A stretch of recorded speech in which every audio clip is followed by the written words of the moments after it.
for coming.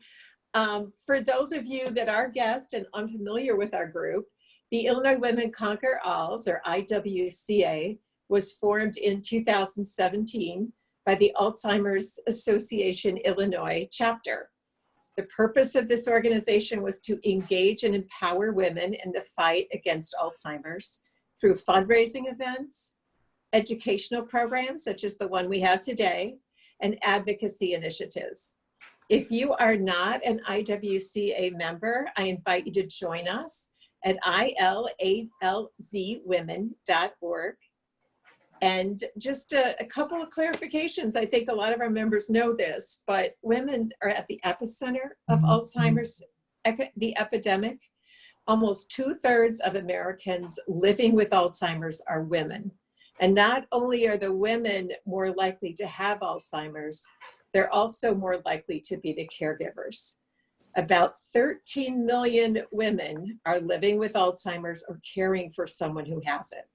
That is why this group is so important and why we are committed to supporting one another and raising more awareness of the Alzheimer's impact. I just wanted to leave with you with a couple of points of how you might use Alzheimer's Association's website. And we will send this to you afterwards, so don't worry about writing it down. To start out with, we had a free 24/7 helpline. That number's 800-272-3900, and it is staffed by master's level clinicians. We have Care Navigation, which is a free planning service for families with loved ones who have dementia. We have support groups for the caregivers and the individuals that are fighting Alzheimer's and others dealing with the disease, and online tools and education programs at alz.org/care. All of the programs are offered for free and they're virtual. So thank you for joining us today. And now I will turn it over to Susan Scatchell to introduce the panel. Thank you, Susan. Thank you, Michelle. I've been a member of the Illinois Women Conquer Alz for, I think this is my 2nd year. And I think women need to feel empowered. And I called some of my favorite people to be part of the panel tonight. We're going to make this very interactive. It's not going to be presentation-y at all. I asked everybody to send me their top 4 or 5 questions that they commonly hear from families and clients that they talk to. And we're all going to take a rotation to share some of these questions. Some of them are very difficult and how we handle them. And some of us are going to answer things together. So I wish I could move everybody to the top row. So I'm looking for everybody. I want to introduce Charlotte Bishop. Hi, Charlotte. She owns a company called Creative Care Management, and she's based in Evanston. There we go. And then we have Stephanie Sexauer. Hey, Stephanie. She is the managing owner of Sexauer Law in Chicago. Awesome estate planning attorney. Nice to and, meet you all. And then we have Gail.niksic from Elderwerks. Elderwerks Educational Services is a 501c3, and they do an awful lot of placement for families that are looking for assisted and memory care and educational programs. And then we have Ellen Masuret, who is from Harvard Chase in Naperville. So glad you didn't have to drive to the city tonight. Yes. Okay. So let's, and I'm Susan Scatchell, and I am from Gentle Home. So I want to get started. We've got some great conversations tonight, so sit back and relax. Katie, we're being recorded, right?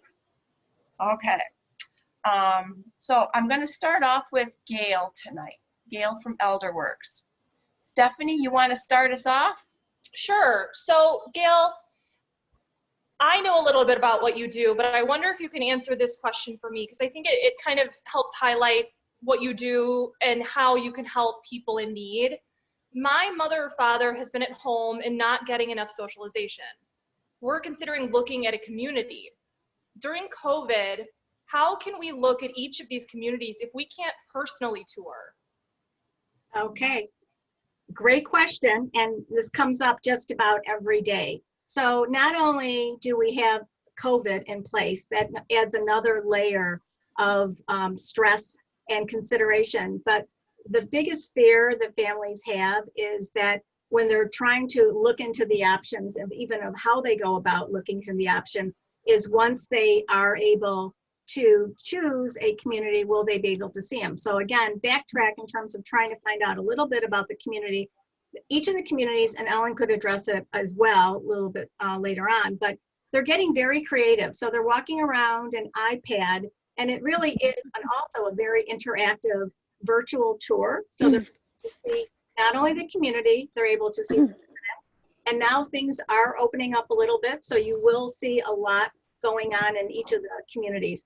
But one of the clients I spoke to today, she said, you know, I was very, very impressed with the video that the community sent me. I'm over at my parents' house. I'm ready to show it to them.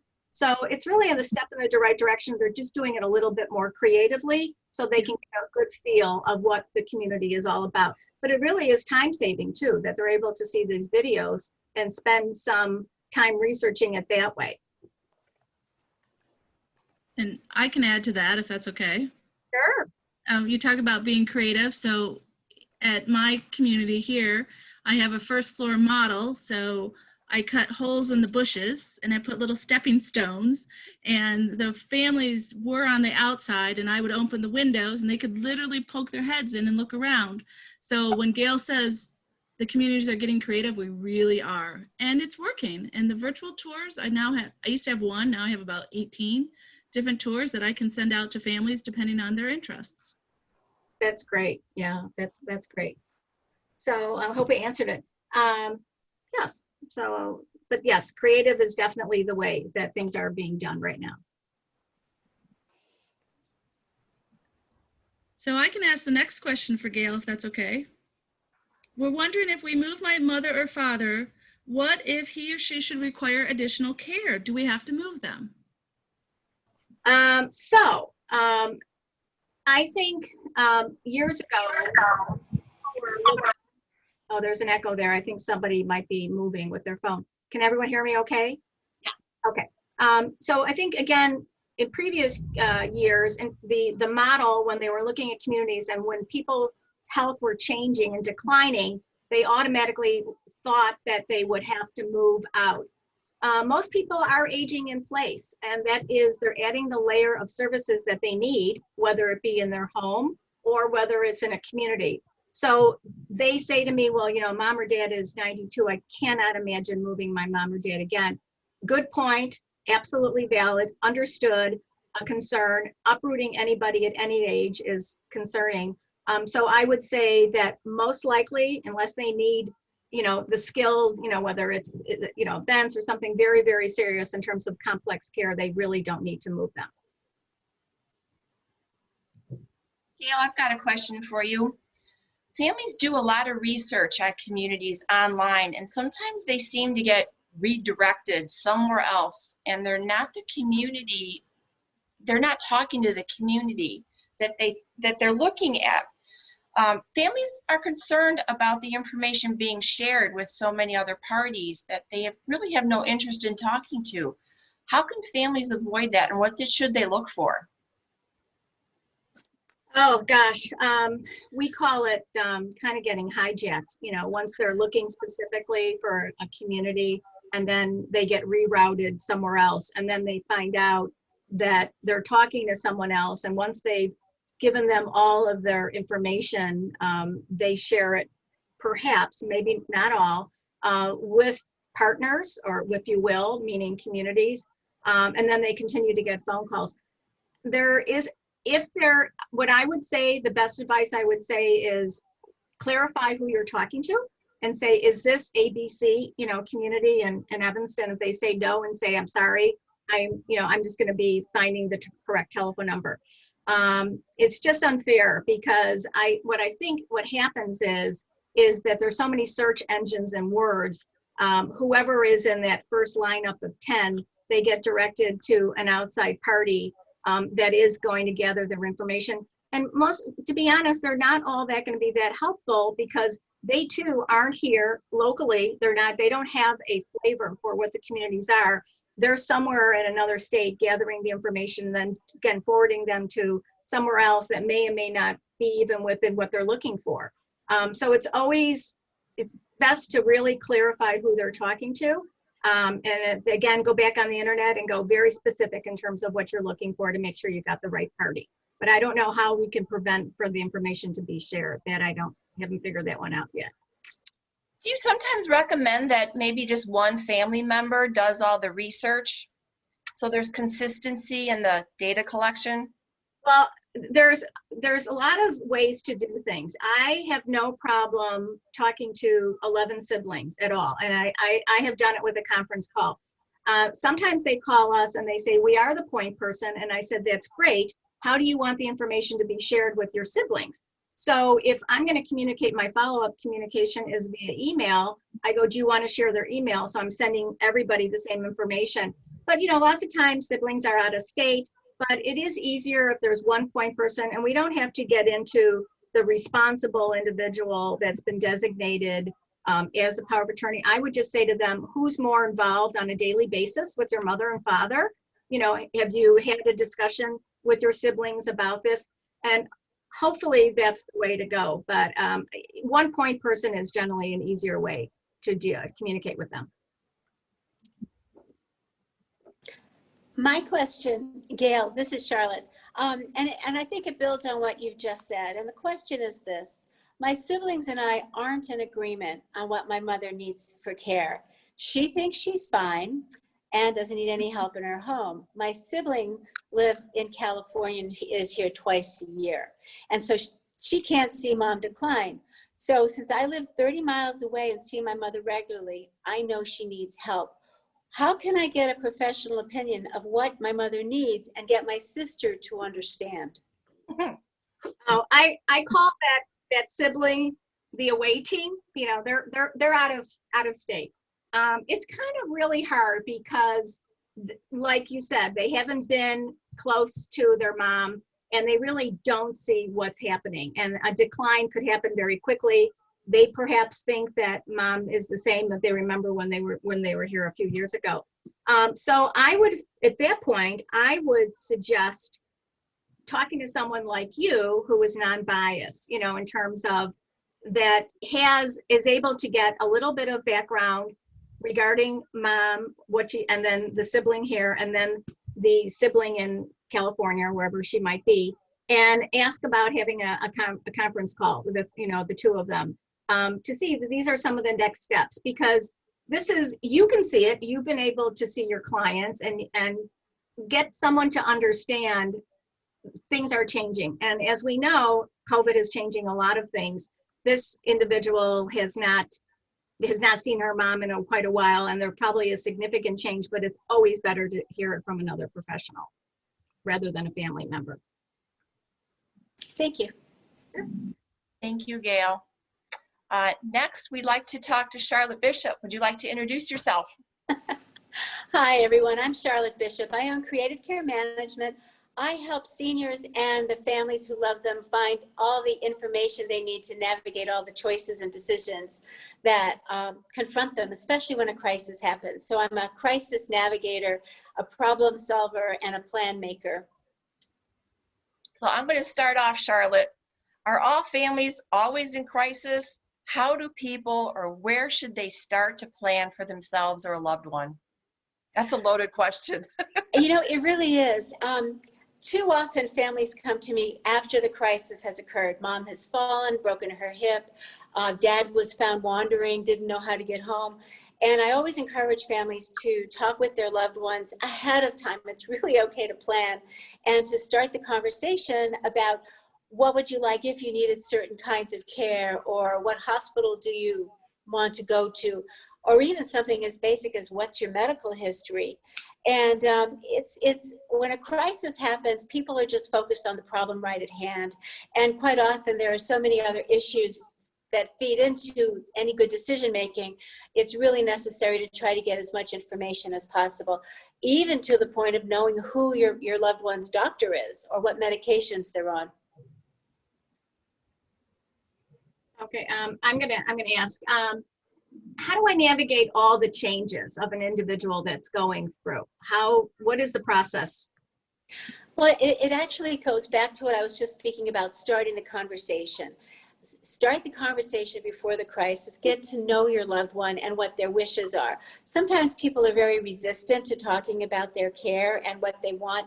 And if you come to your loved one from a position of caring and love and concern, not prying, it helps to gather all that information that's necessary so that you can make informed decisions or help them make informed decision when the crisis happens. It's not a matter of if, it's simply a question of when. I mean, here in America, 1 in 4 people is going to be a caregiver, was a caregiver, or is a caregiver, or has received care.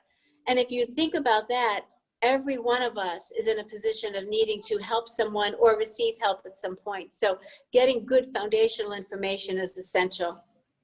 Got it.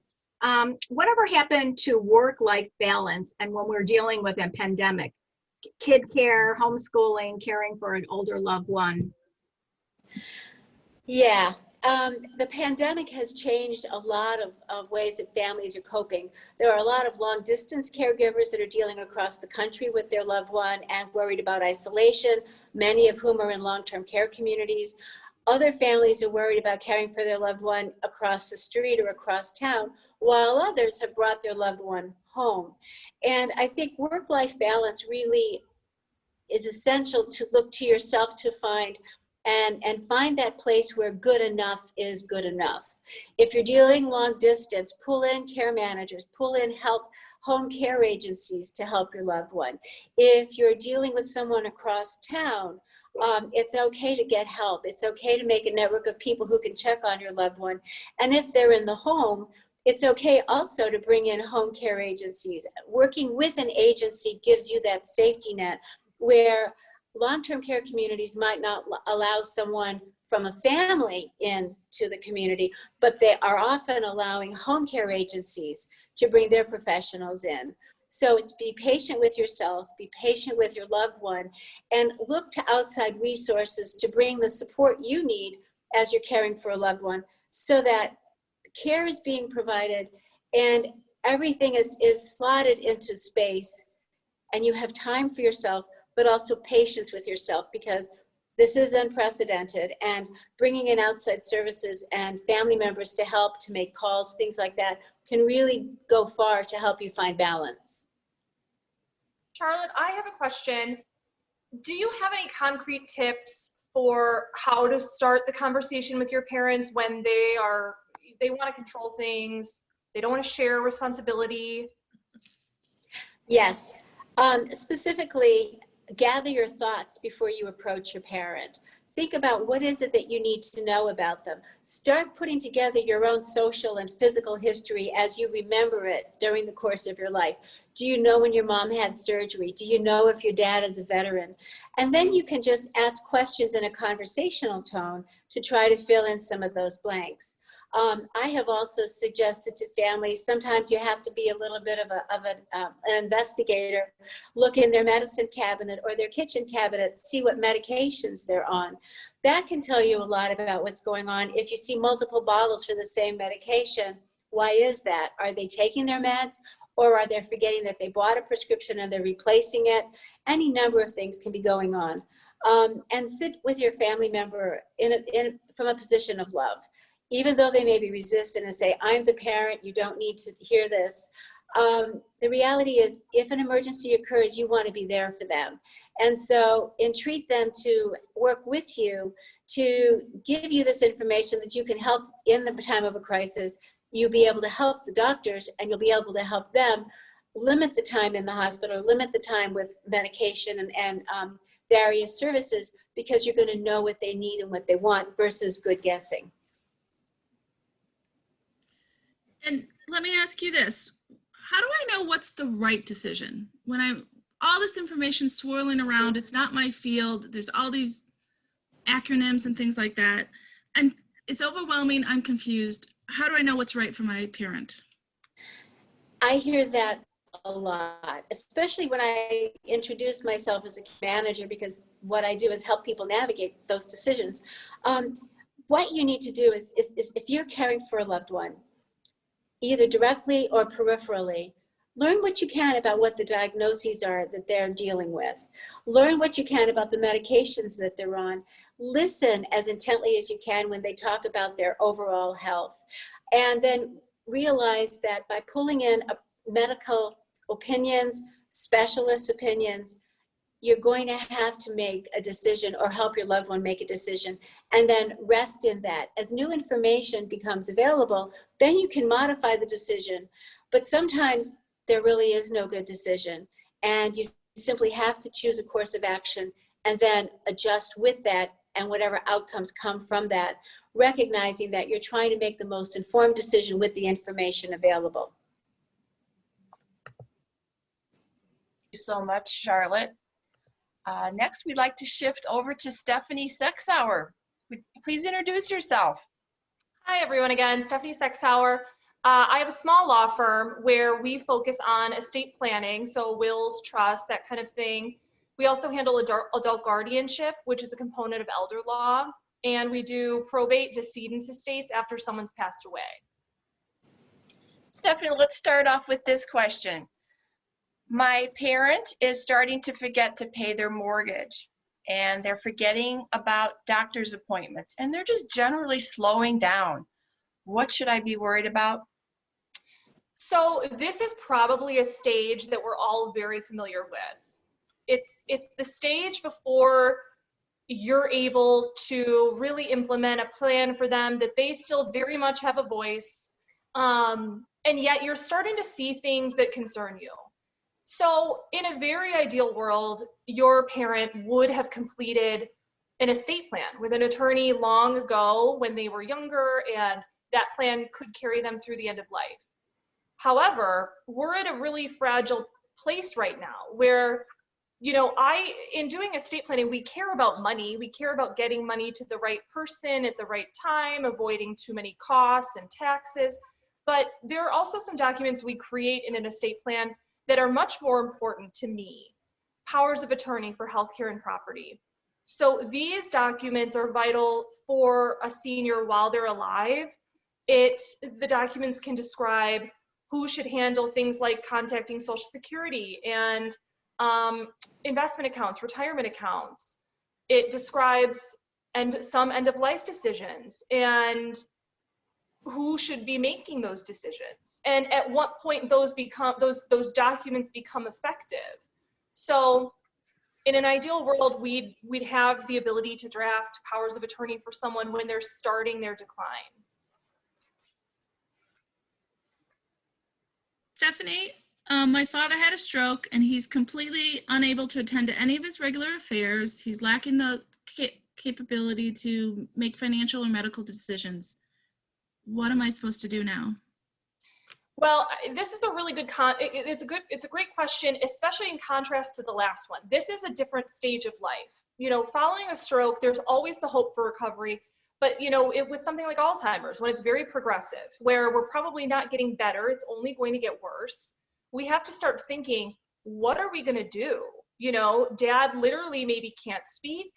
No one's paying the mortgage. No one can access accounts. This is the work I do most often, and this is what we call adult guardianship. So if someone does not have powers of attorney, or even if they do have powers of attorney and a bank won't recognize them, or they were executed incorrectly, or in my world, there is a lot of financial exploitation where a power of attorney just doesn't have the same oomph behind it that a court will, that we'll go to adult guardianship court and we'll be able to have someone appointed to start making decisions. That's a guardian.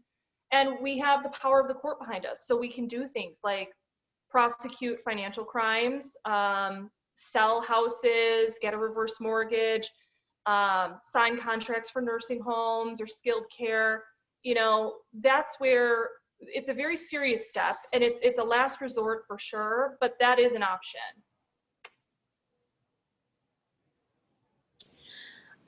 My sister and I disagree about the care mom needs. I hear this a lot. Whose decision is it? Well, Charlotte, I bet, this is a question, and I'd love your input too. I know you've weighed in on this a bit.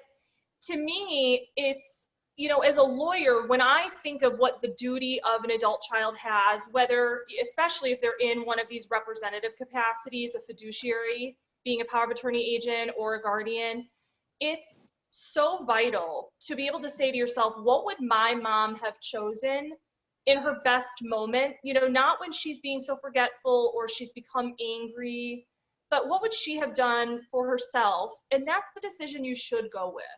That's what the law tells us to do. Now, the issue of a sister, and this example came up. What do I do? My sister disagrees with me. I wish more adult children engaged in counseling. There's so much pressure. Women have it all. We know this. You're in charge of the kids and the dog and going to work. You're contributing every bit as much as your husband. And you also, at some point, are now reverse rolling with your parent. It's a lot. And siblings don't always see eye to eye. In an ideal world, you'll do what you think your mom would have wanted. If you cannot decide and it becomes really serious, then you'll have to engage in the court system. And that's also where I look to who's the power of attorney for healthcare, because for whatever reason, the parent chose that adult child. And I work with them then to make the best informed decision they can, recognizing that, again, mom or dad trusted them. And that's the responsibility that they have to execute. Stephanie, my parents' financial life is a mess. We do not know what they own, if their finances will cover the cost of care, or what to do about it. Do you have any suggestions on what the items to do are, in what order? Well, it's all, this is a pretty common scenario, I bet, for a lot of women in this room, where you've seen it, it's happened to you, you do it professionally, where a client comes to you with a whole host of problems and no one knows where to start. Obviously, health and safety is the most important thing. There are some things I wish everyone knew about estate planning, and one of them in general is that the law in Illinois says that if someone owns real estate or has more than $100,000 that are not jointly owned or with a beneficiary, that those assets will be subject to probate. And probate is a huge, huge expense, and it's very time consuming. It goes on a long time. More than anything, what I'd like to highlight is this importance of doing pre-planning before it gets to this point. Can we do an emergency Medicaid plan to get mom qualified? Yes, that can happen. Does it cost $15,000 sometimes? Yes. It's really, really vital to have these conversations and encourage your peers, your colleagues to have these types of conversations as early on as possible, way before you need it. Okay, thank you. And I should also mention, I don't think anyone on this panel handles this, but there are people who, they're, maybe accountants by nature. They'll come into a home, they'll help with bill paying, they'll organize, they'll make spreadsheets. That's a real burden for some of us, the organization of it all. So just an idea to keep in mind, and I'm sure a lot of us have those contacts. Yes, very helpful. Thank you, Stephanie. Thank you. Now we turn it over to you, Susan. I'm Susan Scatchell from Gentle Home, and I'm in the home care space. And we're going to touch on some touchy topics about caring for dementia and the COVID. Okay, so my question is, my mom is on a wait list for memory care due to COVID. Can we get care in her home? Good question. I want to say yes and no. Many that are on the wait list are on a wait list because of the COVID, but because of the need that they might require in a community that you might not be able to provide in a home environment. We're starting to see people are home longer and they have a higher acuity. So some of the services that the families are asking us to do are outside the scope of our license. And I want to address medications. We cannot administer medication. And if a person is a two-person assist, if they're not able to transfer themselves without two people, that's a challenge, and it's a safety issue, not only for the caregiver, for the client. We never want to see anyone get injured. Yes, we can bridge that gap until the waiting list is reduced and someone can move in with the proper protocols. But we're starting to see that it's taking a lot longer time for us to process just general inquiries about the appropriateness for home care for some individuals. Sue, I have a question. Let's say my mom has several falls in the last 6 months or so, breaks her hip, has surgery, but she's fiercely independent. She refuses help, and now we think she forgets things like taking medication and wearing her life alert. Her personal hygiene is deteriorated. What should I do? We generally suggest that there's a conversation with the physician. There might be some underlying medical issue. She might have a urinary tract infection, especially if she's on a certain medication and she's not taking it and she's not staying hydrated. That's usually the number one thing that we see as a UTI. If everything medically has been ruled out, then we start to look at maybe a neuropsych eval or a competency assessment.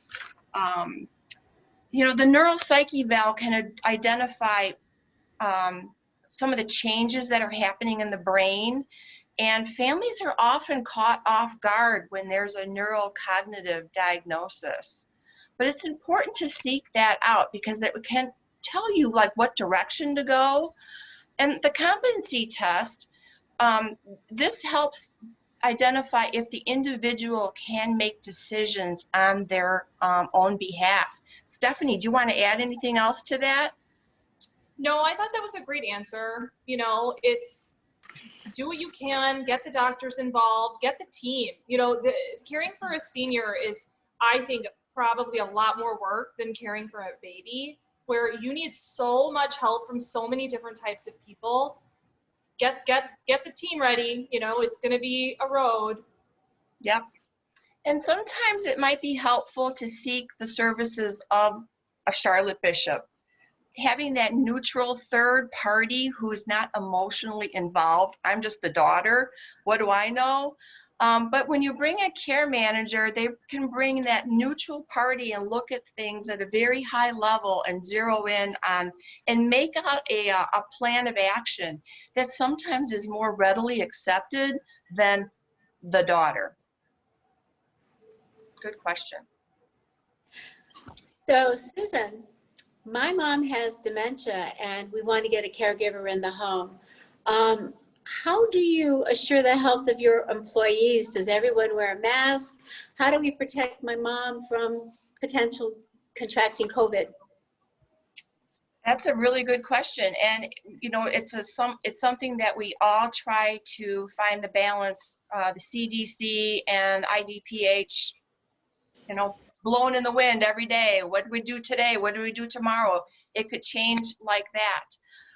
There are no guarantees, and I think a solid agency looks at how many clients an individual caregiver is taking care of, what their protocol is with, you know, temping, testing, where are they traveling, limiting their exposure. Everybody's been creating a safety bubble.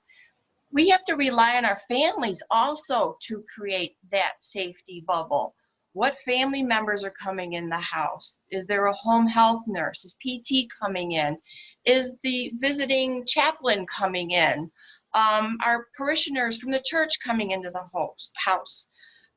We do support everybody wearing a mask, but it's a challenge for someone with dementia to want to wear that mask. They just don't understand.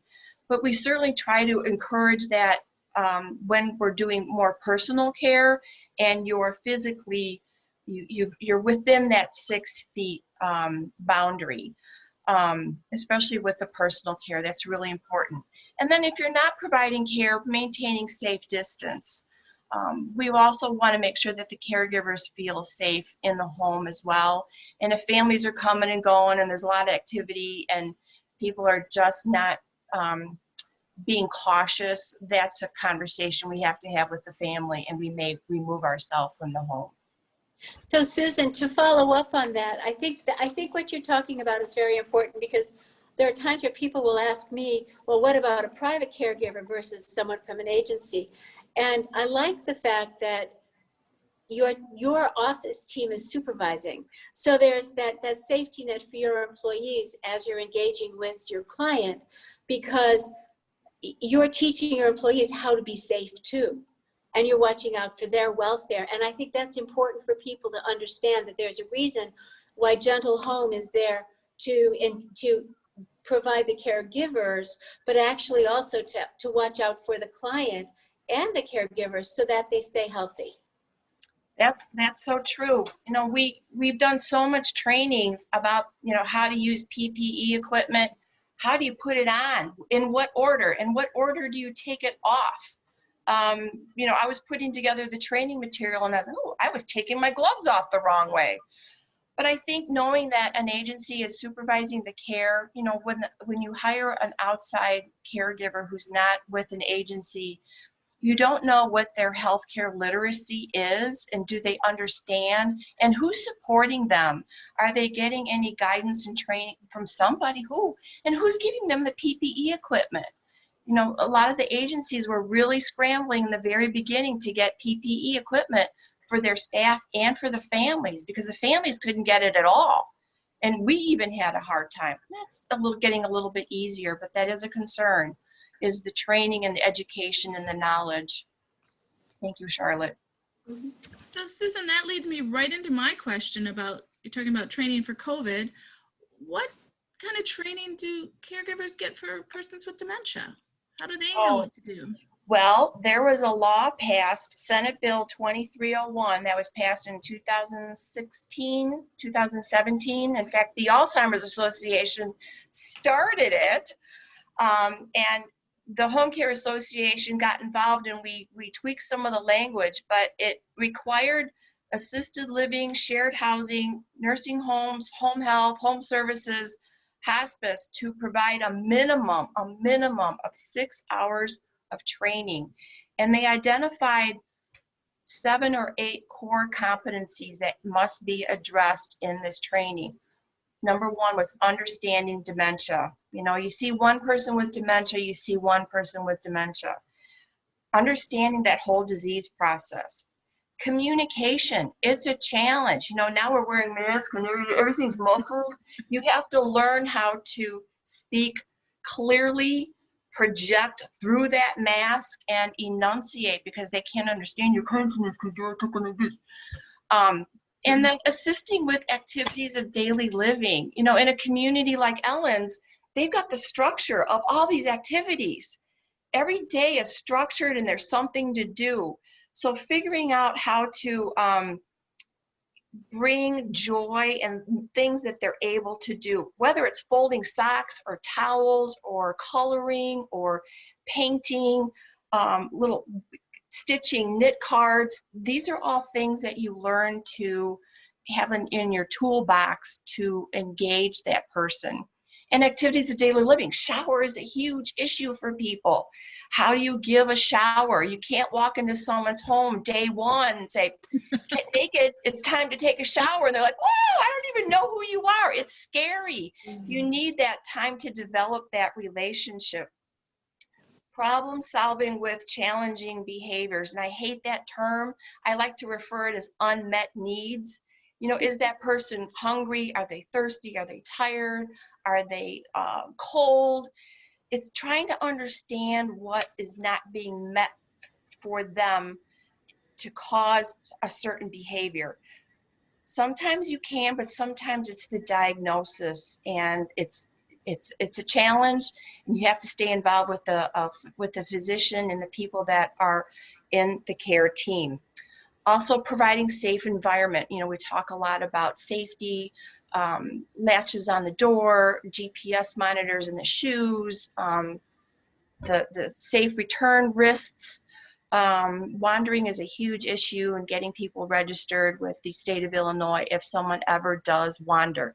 It's great, they keep walking around the block every day, they go for a walk, but that one day they don't make that turn and they're gone. So we have a lot to cover in those 6 hours of training, a lot. So is there anything else? Have we covered everything? It's me now. Ellen? Okay, my turn to ask Ellen. So Ellen, who decides when the power of attorney begins and when does it end? That is a very good question. I'm going to ask Stephanie to pop in at the end of this and add her words of wisdoms. So let's think about, what is a power of attorney? A power of attorney is granting, if I'm unable to make my own decisions, I'm going to grant this permission to make them for me on my behalf to someone else. So if someone has given you the power of attorney, the best thing to do is sit down and have a conversation with the person about what your wishes are. Because really what it is it's to carry out their own wishes. That being said, I think I've heard it 3 times already tonight, get your powers of attorneys in place before you need them, because then you have time to have those discussions. So when does it begin? It begins when someone is unable to make the decisions themselves. I could be having surgery and I'm under anesthesia and a decision has to be made, so I have to give it to someone else to make for me. So there are lots of times it can begin, and it can turn on and it can turn off. Like I said, with me in surgery, as soon as I wake up and I'm out of anesthesia and I'm back, I can have my decision making back again. And when does it end? It's probably going to surprise you guys, but it actually ends at time of death. And so people think, oh, I'll just go to the bank the next day and get some money out to pay for the funeral and this and that. And it doesn't work so well like that. A couple other things that, we're talking about preparing documents for yourselves. There's a great document out there called 5 Wishes. You can Google it. I happen to like it because it kind of makes you have the conversation, at least for yourself and with other people, and it puts it in writing. And it's good in many states. I think, was it 35 states last time I checked. And you can just Google it at 5 Wishes. The state of Illinois started something in, 2015 or so, before 13, called a POST, which is a physician's order for life-sustaining treatments. And they did that on purpose to help push that conversation for persons that are going to be up in age and living in facilities and things like that, so that you family members have an opportunity to have these discussions with their loved ones and get these papers in place and share them. I can't tell you how many people say, oh yeah, my mom has that, and they've never seen it, they don't know it, or it turns out to be, they say, oh yeah, she's got a living will, and they bring me the will. And I'm like, no, that's not what I want. Different things. So take the opportunity to do it for yourself, for your parents, for your spouse, etc. Stephanie, you want to add anything to that? I thought that was great. I think the most vital thing to me is that once someone has drafted a power of attorney, like you said, go to the person you've named as agent, really talk to them about the details of the decisions. I prefer to use the statutory forms for powers of attorney. Mm-hmm. It's what banks know, it's what doctors know. It avoids that whole 2-day, let my legal department look at this and determine what I'm supposed to do. And yet it's very bland. It doesn't give as much insight into your personalizations that you'd like. So that's got to come from conversations. And of course, only name people you really trust following your wishes. I will add just one thing. Usually in my documents, I say it ends at death. We're given the opportunity to say this becomes effective immediately, or it becomes effective on my incapacity as determined by my physician. Or it becomes effective the day before my surgery and ends the day after. It ends at my death. It ends when my capacity is regained. However, powers of attorney are very different in that they can be revoked at any time. Mm-hmm. All someone has to do, if your dad doesn't like how you're managing his assets, all he has to do is say, I revoke my power of attorney, and it's done. He can rip the page, it's over. And then you will have to take further steps. So even if the document says it ends at death, it could officially, your role could end much sooner. Ellen, I have a question for you too. does it make sense to move my parent into a facility or community when I can't even visit? That is a very good question. You know, being at a facility and being in charge of the move-ins, I get that a lot. What I have seen in the last 2 months is a real switch, is that people have had their loved one at home, very isolated, minimal going out, minimal contact, and they're deteriorating because they have no stimulation. And they're also relying on that, usually one daughter, sometimes two, to provide all that entertainment and that stimulation, and it's overwhelming. So being all alone or being with just one caregiver, one of the main things about healthy aging is about socialization and being with other people. And when you decide to make a decision to come into a community, you automatically get to be, in my place, 65 other people. We're dining together, we're having activities. So you're getting stimulation, you're getting thought-provoking activities to do, you're getting entertainment. So does it make sense? Absolutely. So we also, to make sure that we have those visits, we've been very creative. Most communities have started with window chats, where what we do here is we open a window, the parents on the inside, the families on the outside, and they get to chat. They bring portillos, and they bring some portillos inside, and kids sit outside and they have lunch together. We've had drive-by birthday parties, not drive-bys, drive-by birthday parties where they can all honk and things like that. And then in July, the governor said, okay, you guys can have outside visits. So we kind of took the same concept and moved it outside. So you actually get to see your loved one, but you can't touch them. So it's better. Tomorrow is October 1st. I'm gonna just cross my fingers that maybe there's some announcements coming, but we're all part of phase 5, so maybe not, but we have the winter to worry about of how we're gonna do outside visits in Chicago in the winter. But we're gonna make it work because we know it's really, really important for both the resident and the family members to be able to have that connection. Ellen, I have a question for you.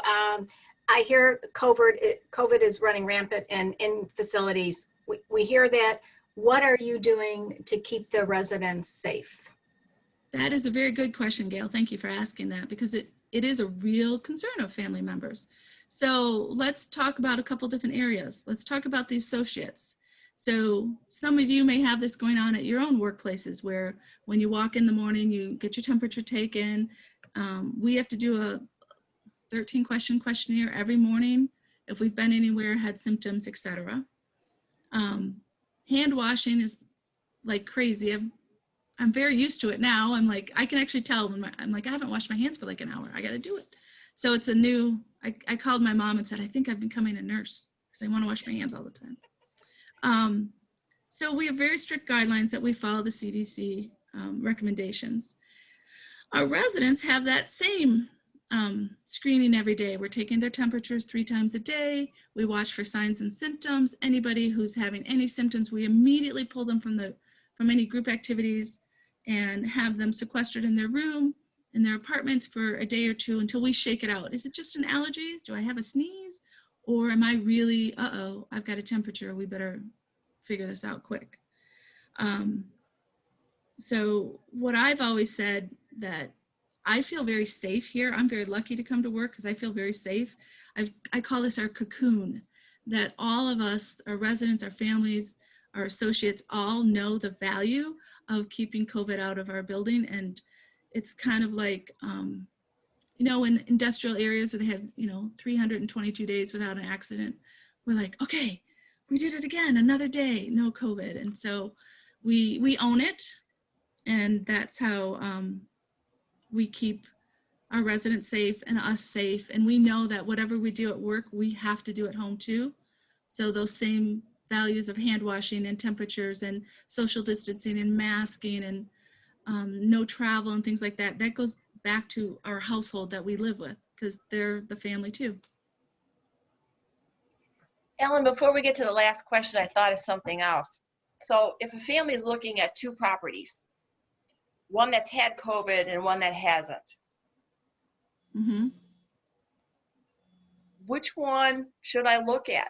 The one that already had it, that been through it and probably umped their protocols up, or the one that hasn't been hit yet and they're just a sitting duck waiting? Well, you can look at it two different ways. If you think of it as a sitting duck waiting for it to hit, maybe they're doing everything right and that's why it hasn't hit. And that would be a good choice. The other side is, well, they've really been through it. They know what it's like. They don't want to get it again, and they know it. But the real thing is, this is a very tricky new virus. We don't know all the rules. We're looking at 200,000 now deaths, and the rampage it's going through with the elderly. So I'm not going to discount a community just because they got COVID, especially if they got it at the beginning, because it's easy to get. And as we ease up on everything, the contact becomes more and more, the risk is going to go way up. And so communities are just like a microcosm of the whole area. We're just going to see it more and more intense and more, we're just going to see it more. So. Thank you. All right, our last question, and I think everybody's going to relate to this. I can't take it anymore. I'm homeschooling my kids. My husband's working at home, and so am I. My mom keeps calling. She needs help. Now she needs to go to the hospital. I can't be everywhere at once. What can I do to take care of me? Very good question. And I'm going to say a couple things and then I'm going to open it up to the group, because this is true. This is actually my sister's scenario. So there are lots of options. Susan works with a home care agency. So getting some care to come into the home. If I know that I have a conference call every Monday morning from 8 until 12, maybe that's the time I have a caregiver go to my mother's house and be with her and keep her occupied so my phone doesn't ring while in the middle of my conference call. We have things called adult day centers, adult day programming, where you can actually have a center to go to for some entertainment, the things I talked about earlier, socialization, good nutrition, getting out and about, some exercise and things like that. So you can actually go to a place, adult day centers, adult day programming it's called. You could also come to a community. You could say, wow, this isn't working any longer. It worked for the first few months, but it's not any longer. I think it's time to come looking. So I have one less thing in my life. I've got 3 kids, a husband and a parent. And the parent I can put over here and do that. And my last thought is about respite care. So respite care is like a temporary situation where you get a break. So I've seen it with, even with home care. So let's say, you know, what I have right now is a lot of family members having weddings. And, you know, how am I supposed to give my daughter all the attention she needs leading up to the wedding when I have all these other things going on? So maybe some respite care, maybe they hire, you know, a home care agency to come and take care of mom during the wedding. They'll push the wheelchair when she gets tired. They'll take her back home so the parents can stay with the bride and the groom and things like that. Or you want to go on a cruise because you're absolutely exhausted and you say, hey, let's go to assisted living community and stay there for a couple weeks for a respite stay. Those are some of my thoughts that come to mind. How about the rest of you? Do you have some ideas? Charlotte, I bet you see a lot of overwhelmed families. I do. Frankly, call in help. You know, tap your other siblings. If cost is a factor for you for bringing in a home care agency, have your sibs help pay for it, because to have you be exhausted is not effective, and it compromises work, it compromises so many aspects of your life. But I also think recognize what's reasonable, set reasonable expectations for yourself each day, because there are certain non-negotiable responsibilities, and then let everything else go. I learned a long time ago when I was my first child, I read a book called The Good Enough Parents, and it was by Bruno Bettelheim, and that has informed my counsel to my clients, and it's informed my parenting, the good enough parent. And for me, I tell my families, you're the good enough child to your parent. You're being good enough, because perfection is something that we all strive for, and it can make you crazy and exhausted. Whereas as we're all trying to juggle things, if you work to be good enough, bring in help, bring in outside services, have food delivered, have your groceries delivered. That could save you a couple of hours of going to the grocery store. It's okay to order food to be delivered from a restaurant you like. Anything that leverages your time and increases your sanity and control. Stephanie, anything you want to add? I love that. I think, it's a big job, and be kind to yourself. Like we talked about earlier, get your team together. It's got a lot of challenges, but it's so rewarding too. It's the twilight of life is so beautiful. Even when it's got lots of bumps in the road, the cycle of life, it's lovely. Just stick with it and get the help, ask for help. Yep, recognize they're just bumps. Gail, anything you want to add? Well, again, my own personal experience, when Charlotte mentioned enlist the help of others and do what you can and try to leverage it. In my own experience, I was fortunate enough to have 2 older siblings. And when it came time for care for our own mother, we just dealt it out. Okay, what are you good at? So I was in charge of doctor appointments. My middle sister was in charge of the finances.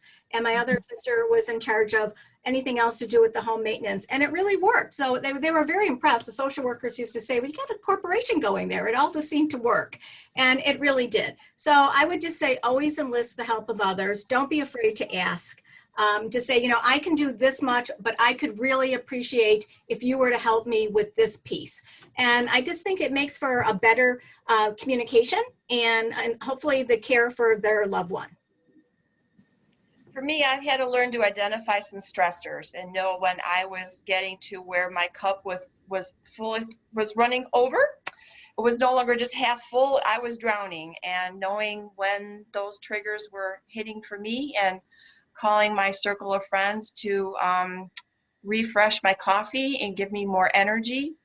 Also, I do want to acknowledge the Alzheimer's Association has this great support group with resources and the forum of like 50,000 people that you can go out and ask questions, and they are there for you 24/7. We are not alone. We are at our 6 o'clock time, and I'd like to invite, and if everybody's got any questions or anything they'd like to add, and then I'd like to turn the program back to Michelle. Michelle, I'm here. I would like to add something if I could. Yes, Phil. I'd like to thank all you ladies for letting me sit in and listen to this. I am, I believe, much older than all of you. And I am a caregiver for my wife. I recently finished an online class given by what used to be the Agency on Aging, and there are various ones in the Chicago area, and it was a stress buster class that I think is continuous, and it was pretty helpful to me. The other thing I would say, among everything that I heard, as far as making a decision on sending a parent to a facility, let's say a memory care facility or something, or in my case, a spouse, it might have a lot to do with the type of long-term insurance that you have. So that's one thing to consider. The other thing, as far as the power of attorney for healthcare, this is something that my wife and I set up a number of years ago. And I realized earlier this year that she was still my power of attorney. And so it's important as we're going along to make sure that we update that information as well. And I did that. I put my son on as my power of attorney. The other thing I guess I could say, and I don't know if this is universal, as far as the adult daycare and the respite, most of the ones that I've talked to, and there have been a few only, are not allowing short-term respite care now because of the COVID-19. So I want to thank everybody for all their input. I did learn a number of things. And again, thanks for letting me sit in on this. Our pleasure. You know, I know we're at that ending point, and I want to be Michelle again, who is in charge of the Illinois Women Conquer Alz. I mean, your comments, sir, were so very well taken. We appreciate that you made them. I think this has touched all of our lives in so many ways, whether you have a family member with dementia. Most people do have or have had an elder parent, and or even a younger parent that comes up with a disease like this. So what I would say is I thought the panel was wonderful from the perspective as I sit here with my mother with dementia. Such a very thoughtful list of questions and very well answered with a live example. And you can't ask for too much more. But I will say to all of our members that came today, thank you so much for coming. Thank you to our guest. And I do want to remind you what Susan mentioned. The Alzheimer's Association really does have some wonderful resources. We will send that information to you if we do have an email. And we will also get the contact names for the women that were represented here today, so that if you have any questions, you can certainly do that. And I would certainly appreciate, as would our program committee, if anybody has any comments about what they thought of the event today, please share them, because it allows us to do a better job or to continue to enhance some of the education programs that we've had.